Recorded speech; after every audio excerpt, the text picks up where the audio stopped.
수요 강해 누가복음 21번째 시간입니다. 네가 사람을 취하리라는 제목으로 누가복음 4장 51절부터 5장 11절까지 말씀으로 말씀을 증거하겠습니다. 오늘 본문은 예수님께서 베드로를 두 번째 만나는 장면입니다. 한 번이 지난번 장모님이 열병을 앓았을 때이고 이번엔 갈릴리 바닷가입니다. 마태는 예수님이 갈릴리 바닷가를 지나가다가 고기 잡는 베드로를 보시고 그를 불러 나를 따라오라. 내가 너를 사람을 낚는 어부가 되리라고 기록했습니다. 하지만 누가는 보다 더 구체적으로 어떻게 주님께서 베드로를 만나셨는가를 마치 그 현장에 있었던 사람 같이 자세히 다루고 있습니다. 예수님께서 베드로를 본 것은 고기를 잡고 돌아오는 길이었습니다. 배에서 나와서 그물을 싣고 있었습니다. 빈 그물이었습니다. 당연히 텅 빈 배였지요. 물고기를 한 마리도 잡지 못한 날이었습니다. 허탕으로 소비된 시간만 쓸쓸하게 기억되는 시간이었습니다. 세상 말로는 이제 재수가 없는 날이었지만 자신의 무능함이 절감되는 시간이기도 했습니다. 그런데 그날따라 바닷가에는 많은 인파가 몰려 있었습니다. 배 안과 그물은 텅 비어 있었는데 사람들이 가득 몰려 있었습니다. 그들은 모두 한 방향을 쳐다보고 있었어요. 무엇인가에 빠져서 그들이 바닷가에서 돌아와 빈 그물을 싣는 시몬에게 전혀 관심이 없었습니다. 평소 같으면 이 시몬 고기 많이 잡았나? 아니 오늘 안색이 안 좋은 걸 보니까 형편이 없구만. 너무 걱정 말게나. 인생이란 다 그런 것일세. 내일은 많이 잡을 것이니 오늘은 편히 쉬게나. 이런 위로의 인사 정도는 있었을 법한데 없었습니다. 무엇이 그토록 그들의 정신을 빼앗아 갔을까요? 사람들은 누군가의 설교에 집중하고 있는 중이었습니다. 그 사람은 자기 허락도 없이 방금 도착한 자기 배 위에서 말씀을 전하고 있는 분이었어요. 아니 뭐 이런 사람이 다 있어 할 뻔했지만 결코 입을 열 수는 없었습니다. 그분을 보는 순간 모든 생각이 사라졌기 때문이죠. 자기도 모르게 그분의 눈에 사로잡혔고 그분의 음성에 귀를 기울이지 않을 수가 없었습니다. 그분이네. 베드로가 말한 그분은 누구였을까요? 예수님이셨습니다.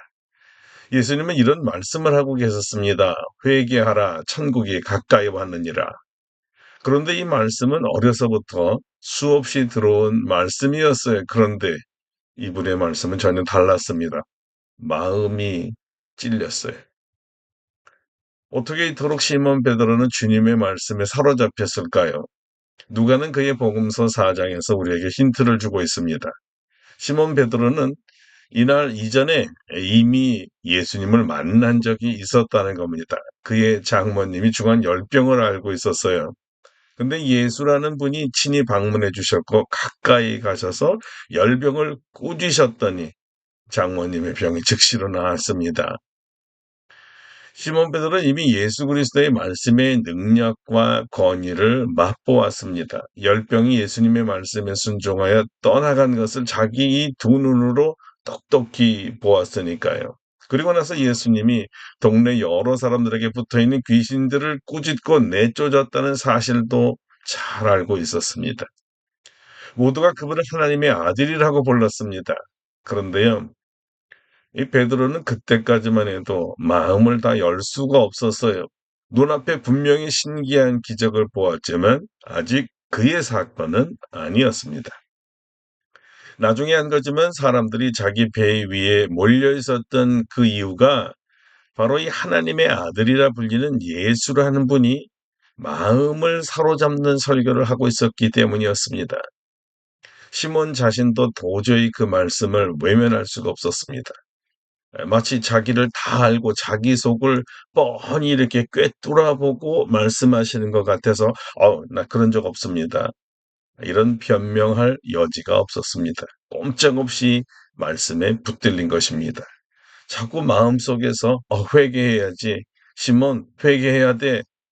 누군가의 목소리가 들려오는 것 같았어요.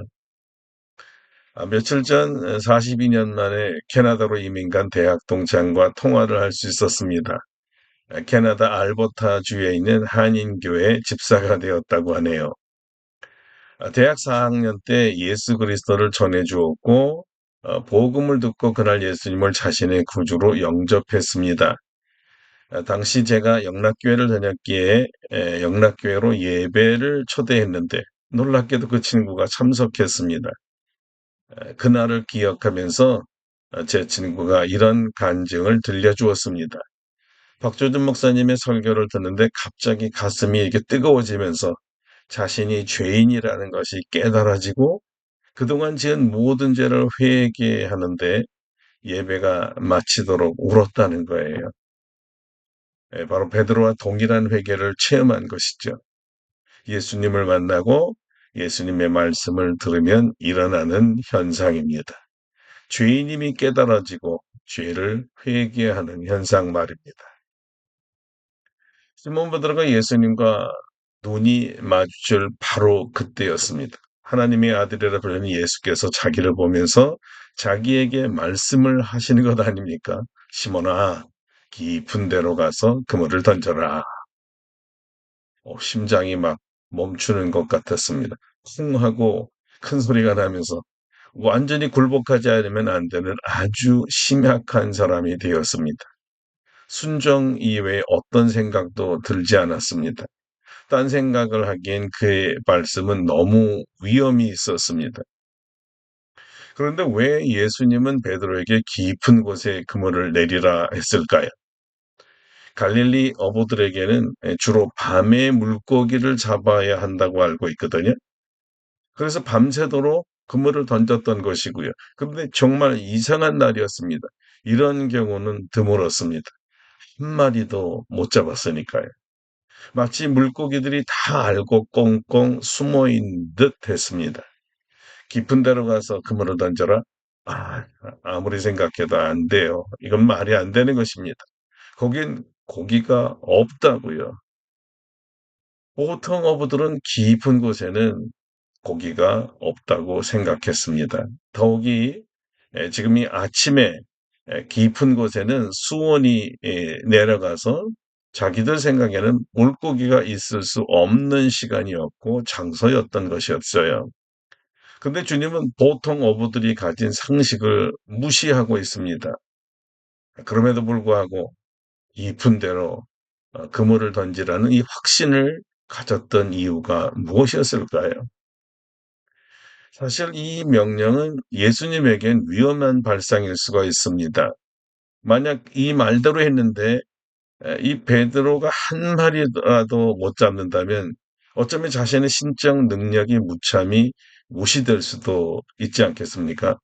또 제3자들이 이 장면을 숨지기고 지금 목격하고 있어요.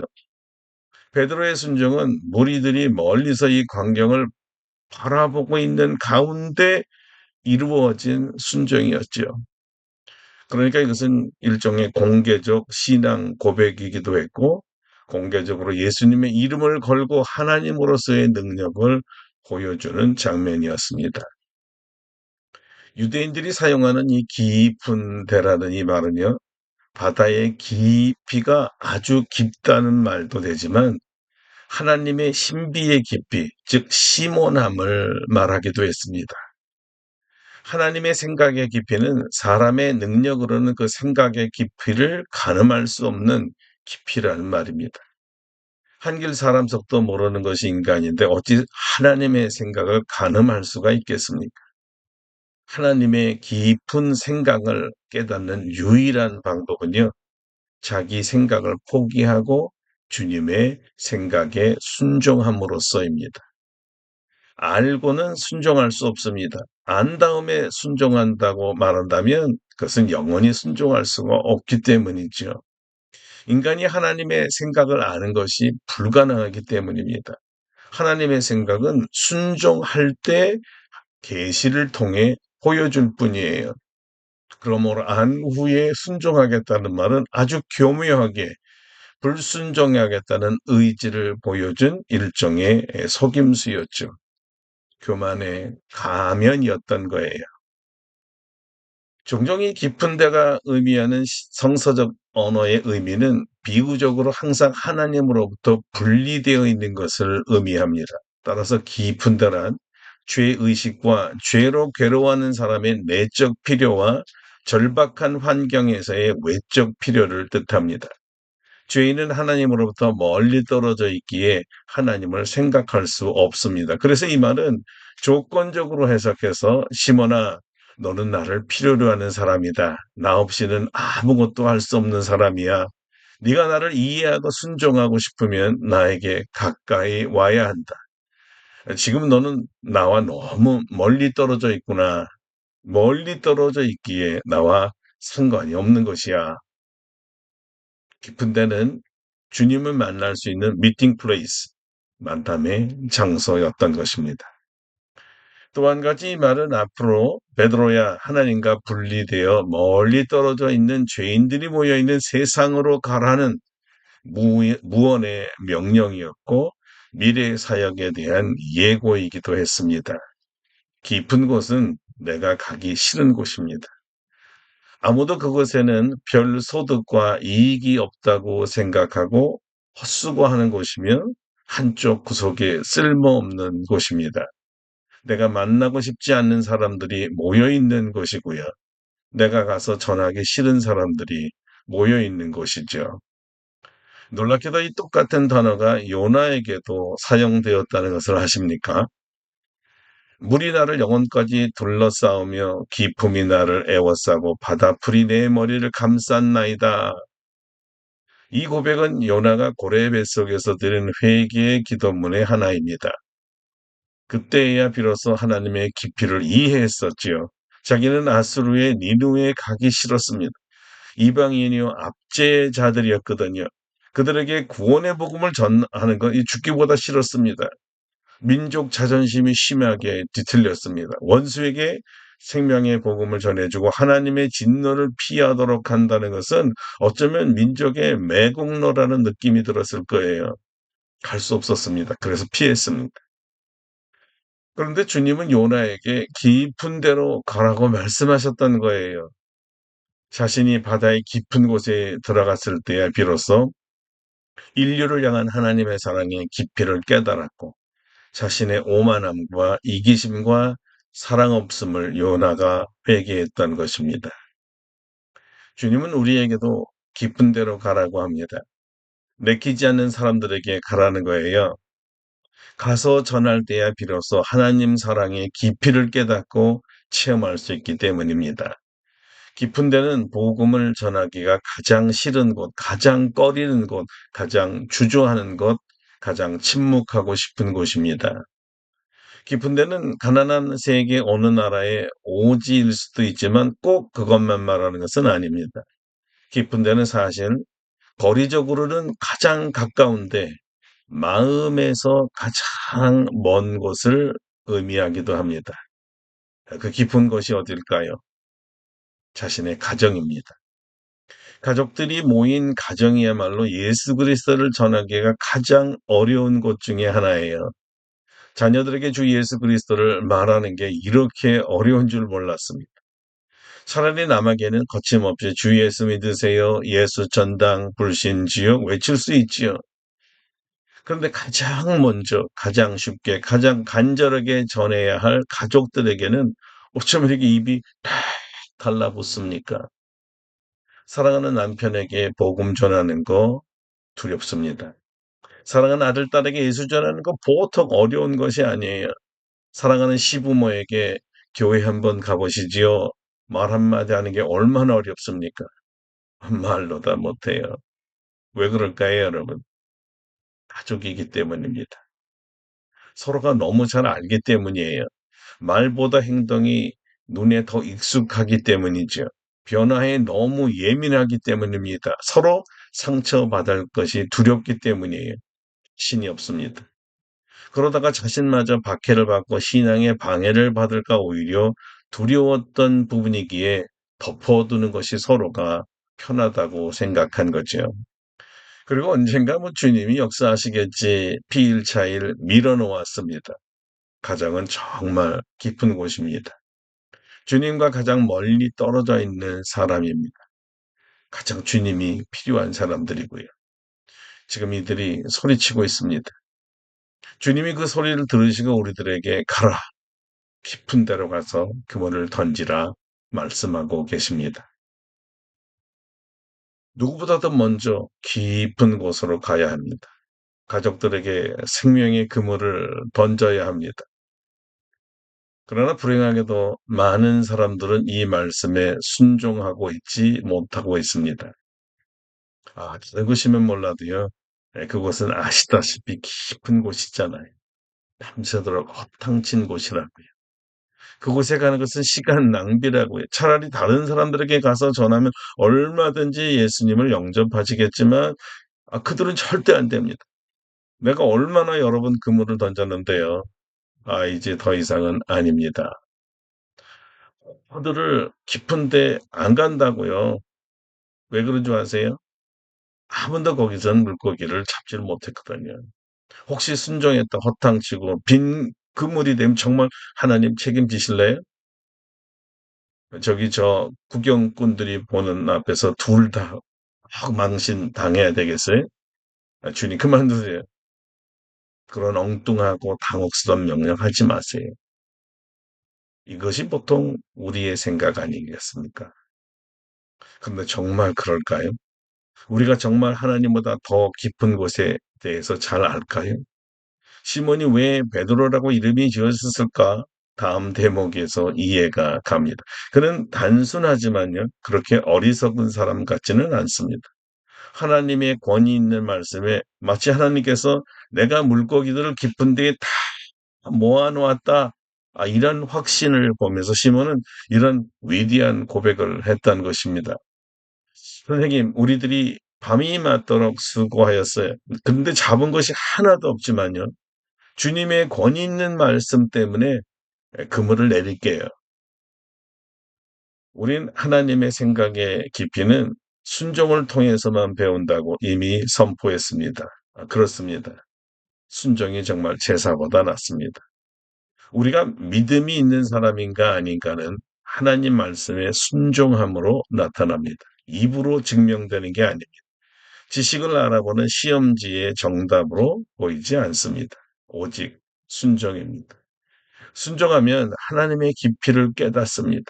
놀라운 기적을 체험합니다. 내 생각이 얼마나 어리석은 것을 알고 싶다면 순종해 보세요. 순종과 함께 나의 무지함과 교만이 그리고 동시에 하나님의 전능하심과 온유함이 깨달아지거든요.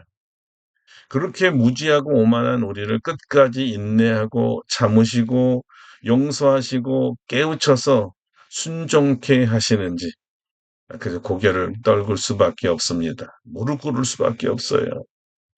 도저히 용기도 없고 마음도 없고 이해도 안 되고 순종해봐야 소용없다고 생각하는 그곳 깊은 곳에 주님 말씀 믿고 순종해서 그물을 한번 던져보세요. 절대 예수 안 믿을 것 같은 남편과 아내에게 그리고 아들과 딸에게 그리고 어머니와 아버지에게 주 예수 그리스도를 전해보세요. 주님께서 구원해 주실 줄로 믿습니다. 그들의 마음을 열어주실 줄로 믿습니다. 놀라운 기적이 일어날 줄 믿습니다. 전지전능하신 예수님이 말씀하실 때는요. 응답을 확실하게 보증하시기 때문입니다. 하나님이 책임진다는 말이에요. 만일 물고기가 잡히지 않는다면 하나님의 이름이 창피함을 얻을 것입니다. 순종은 기적을 체험케 하는 통로입니다. 순종하지 않는 한 기적은 결코 없습니다. 아무리 깊은데 갈릴리 바다에 사는 물고기를 다 모아놓으셨다 하더라도요. 우리가 그물을 던지지 않는다면 단 한 마리도 낚을 수가 없습니다. 여러분 기적을 원하십니까? 순종하시기 바랍니다. 시몬은 자기 생각과 경험과 객관적 사회 통념을 과감하게 버리고 그물을 내려놓았습니다. 하나, 둘, 셋. 그물이 바다에 철썩 내려가는 소리를 듣는 그 시간이 얼마나 긴장되고 짜릿한 순간이었을까요? 무엇인가 행동하기로 결단하는 마음에 멋진 것이 나타난 거죠. 순종을 결정하는 순간 오히려 마음의 평안과 자유를 느꼈을 것입니다. 그러니까 여러분, 군물을 준비하시고 깊은 곳에 던져보세요. 그리고 국물을 한번 당겨보십시오. 과연 그 깊은 곳에 물고기가 잡혔을까요? 예, 엄청나게 잡혔습니다. 정말 믿을 수 없는 일이 일어났습니다. 얼마나 그 물속에 물고기가 많은지 담을 수가 없어서 막 뛰쳐나오는 거예요. 그물이 찢어지도록 잡았습니다. 한 배에 다 씻지 못해서 두 배에 나눌 정도로 심이 많았습니다. 깊은 데에서는 상식적으로 결코 일어날 수 없는 일이었죠. 쩍 일어난 거예요. 시몬과 그의 동료들이 눈으로 보았습니다. 멀리서 군중들도 보았습니다. 기적이라고 소리치며 환호하는 모습이었을 것입니다. 이들 모두는 기적을 보며 이구동성으로 이렇게 외쳤을 거예요. 예수님이 기적을 일으키셨어요. 무슨 말일까요? 예수님은 하나님이시구나 라는 고백이었습니다. 그렇습니다. 예수님은 하나님이시기에 기적을 일으키십니다. 순종하는 자는 하나님의 기적을 체험할 것입니다. 그때 시몬은요, 무릎을 꿇지 않을 수가 없었습니다. 순간이라도 의심했던 불신을 회개했어요. 주여 나를 떠나서서 나는 죄인으로서이다. 이 고백 역시 예수님, 주님은 하나님이십니다라는 진실한 고백이었습니다. 예수님에 대한 믿음이 처음으로 생겼습니다. 이 순종으로 말미암아 생긴 믿음이 훗날 모든 전도 사역의 모체가 되었습니다. 주님이 가라 하면 이제 갈 수 있었고 던지라 하면 던질 수 있는 믿음의 사람, 순종의 사람이 된 것입니다. 믿고 순종할 때마다 주님의 기적을 체험하는 사람 낚는 어부가 된 것입니다. 그러니까 여러분, 나는 아니지요. 이렇게 말하지 마세요. 바로 여러분입니다. 왜 이런 기적 체험이 필요했을까요? 예수님께서 베드로를 사람 낚는 어부가 되게 하시기 위해서였습니다. 그러므로 깊은 데는 바로 소명의 장소였습니다. 사람 낚는 어부로 부르심을 받는 곳이었죠. 이렇게 베드로는 주님의 선택으로 사람 낚는 어부가 된 것입니다. 더 이상 물고기 잡는 어부가 아닙니다. 지금부터 꼭 140년 전인 1883년에 미국 뉴브룬스윅 장로교 신학교의 울트만스 박사가 선교 지망생들을 모아놓고 조선에 대해 이야기해 주었습니다. 1,300만 명이 복음을 듣지 못했다는 것. 1882년 한미 수호 조약으로 문호가 개방되었지만 교회 측이 무관심하여 1년여를 그저 거저 보냈다는 것. 그리고 그곳에 갈 선교사가 필요하다는 것을 알려주었습니다. 그러나 1년이 지나도록 아무도 자원하여 나서는 사람이 없었습니다. 이때 언더우드의 마음에 너는 왜 못 가느냐라는 음성이 들렸다고 합니다. 너는 왜 못 가느냐. 그로부터 2년이 지난 1885년 부활절 아침에 언더우드는 아펜젤러 부부와 함께 인천 보도에 한국 개신교 선교사로서의 첫 발을 내디뎠습니다. 그때 그는 불과 26살의 청년이었습니다. 언더우드에게는 바로 이 깊은 데가 대한민국이었고 사람 낚는 어부가 되어서 1,300만 명의 영적 물고기들인 한국인들에게 예수님의 생명을, 이 생명의 복음을 전해 주었습니다. 사람 낚는 어부인 성도 여러분, 오늘 주께서 우리에게도 말씀하십니다. 너는 왜 못 가느냐? 우리에게도 깊은 데로 가라고 하시는 거예요. 왜냐하면 주께서 우리도 사람 낚는 업으로 부르셨기 때문입니다. 반드시 믿음을 가지고 순종하여서 깊은 데로 가서 기꺼이 복음의 그물을 던지시기를 바랍니다. 우리의 생각과 편견과 경험을 깨고 주님은 도저히 믿지 않을 것 같은 사람들이 말씀의 그물에 잡히고 주께 돌아오게 하실 줄로 믿습니다. 기적이 기다리고 있습니다. 믿음의 순종으로 이 기적을 꼭 체험하시기를 바랍니다. 기도하겠습니다. 우리 하나님께서 우리 인생에 개입하셔서 우리를 만나 주시고 우리가 죄인임을 먼저 깨닫고 회개하여 구원받게 하신 뒤에 우리를 깊은 곳, 소명의 장소로 부르십니다. 기적도 보여주시면서요. 도무지 없을 것 같은 물고기가 모여있는 그곳에, 도무지 믿지 않을 것 같은 사람들이 모여있는 그곳으로 우리를 보내셔서 그들에게 생명의 복음, 주 예수 그리스도의 복음을 전하여 그들을 구원시키기를 원하십니다. 주님은 우리를 사람 낚는 업으로 지목하시고 지명하시고 우리를 파송하기 원합니다. 이 말씀에 순종하여 예 주님, 주님이 가라 하는 곳에 주님이 가라 하는 때에 그물을 내려놓겠습니다. 순종하여 수많은 영혼들을 구원할 수 있도록 우리를 사용하여 주시옵소서. 예수님의 이름으로 기도드립니다. 아멘. 예, 오늘 말씀을 마치겠습니다. 평안하십시오.